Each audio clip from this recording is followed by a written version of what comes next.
안녕하십니까. 김근의 마음TV 김원장입니다.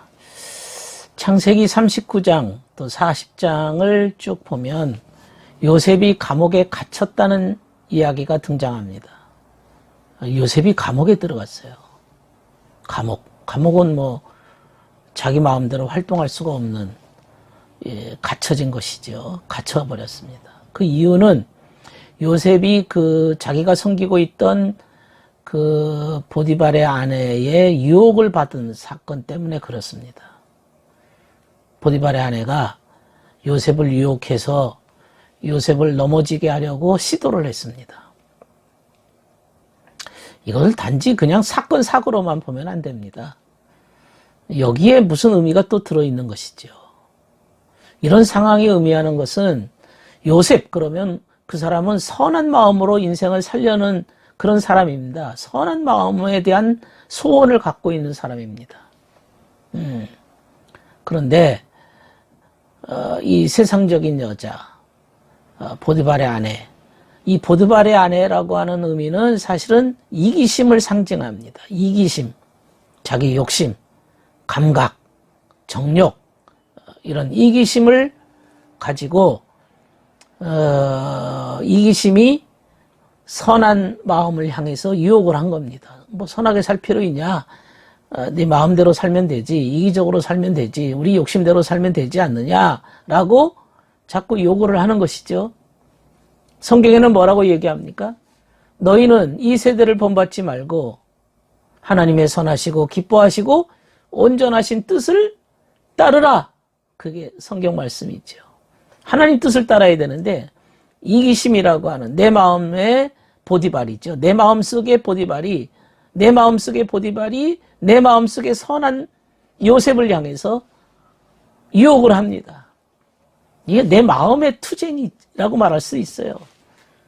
그래서 이기심이 끊임없이 괴롭힘을 당하는 거죠. 그래서 더 이상 선한 마음을 살지 못하도록 완전히 이기심이 내 마음을 묶어버리려고 시도를 하는 거죠. 오히려 뒤집어 써가지고 이기심이라고 하는 게 얼마나 욕심덩어리입니까? 그 선한 마음을 감옥에 가두어요. 더 이상 움직이지 못하도록 눌러버린 거죠. 억압시켜버린 거죠. 억압. 심리학 용어로 억압이라고 합니다.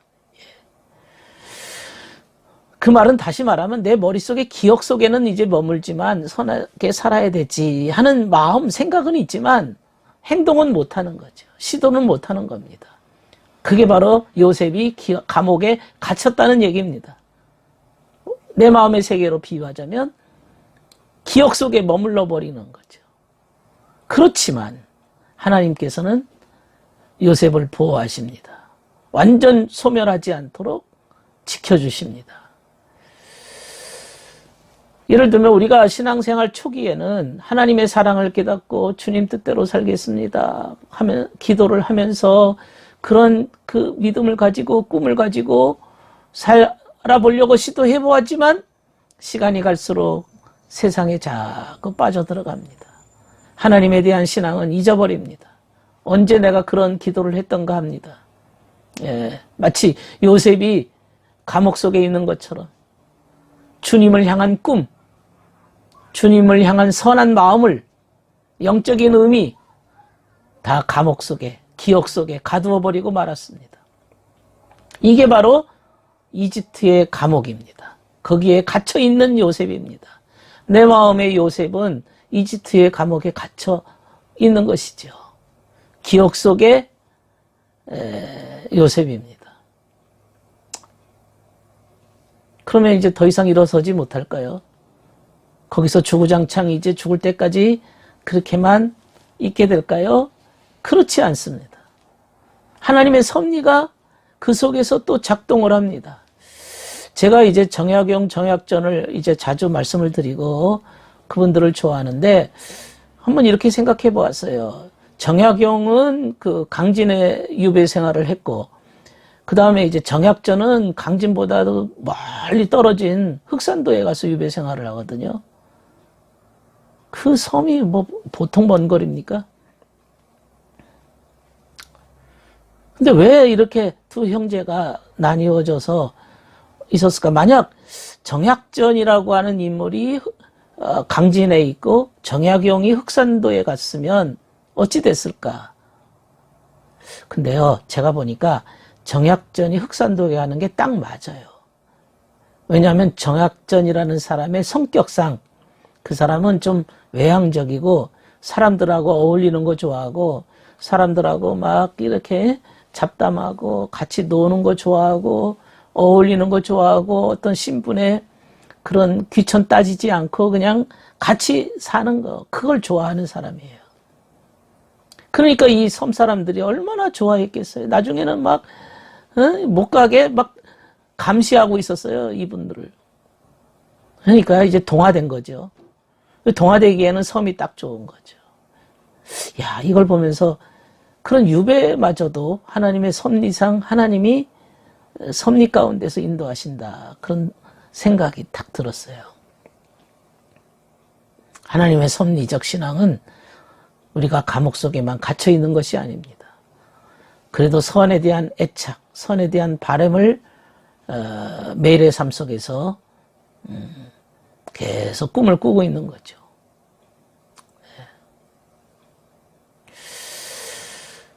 그가 이제 이런 선한 마음을 가지고 있지 않았다면 그저 이익에만 추구하고 그저 그 이익에만 머물렀다면 맛있는 음식이나 뭐 좋은 옷이나 사치품에 깊이 빠지고 그저 거기에서 만족하면서 배부르게 그렇게 사는 걸 원했을 겁니다. 그건 이기심의 삶이죠. 그러나 요셉은 그런 사람이 아닙니다. 영적인 사람입니다. 높은 것을 추구하는 사람입니다. 그렇기 때문에 이 세상적인, 육신적인, 물질적인 것에 연연하지 않습니다. 선한 마음에 오로지 관심을 갖고 있는 거죠. 이웃 사랑하는 마음. 예? 그래서 그 선한 마음을 가지고 이집트에 있는 가난한 기근에 들린 백성들을 구제하는 거죠. 이 다른 사람에게 영향을 끼치는 겁니다. 예. 그런데 말입니다. 어떻게 해서 그렇게 됐느냐?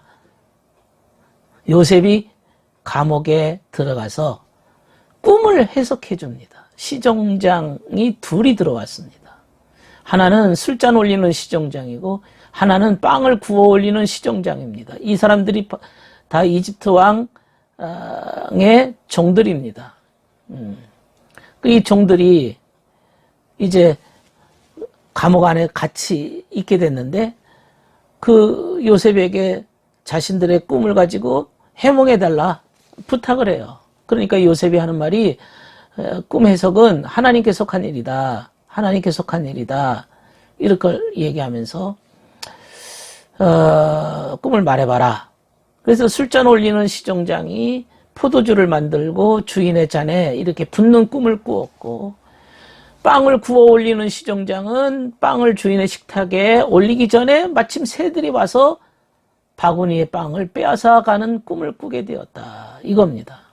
그래서 요셉이 말합니다. 술잔에 올리는 그 시종장의 꿈은 너는 복직될 것이고 빵을 올리다가 새들이 와서 이렇게 다 채간 그 꿈을 꾼 그 시종장은 죽게 될 것이라.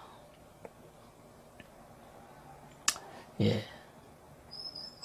우리가 이제 씨를 여기서는 빵을 새들이 가져갔다고 그랬는데 우리가 마음밭에 뿌려진 씨가 길가에 떨어진 씨는 새들이 와서 쪼아 먹었다 그러지 않습니까?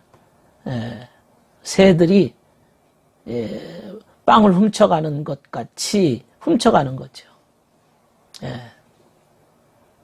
훔쳐가는 거죠. 파괴된 거죠. 영적 생명이 파괴된 겁니다.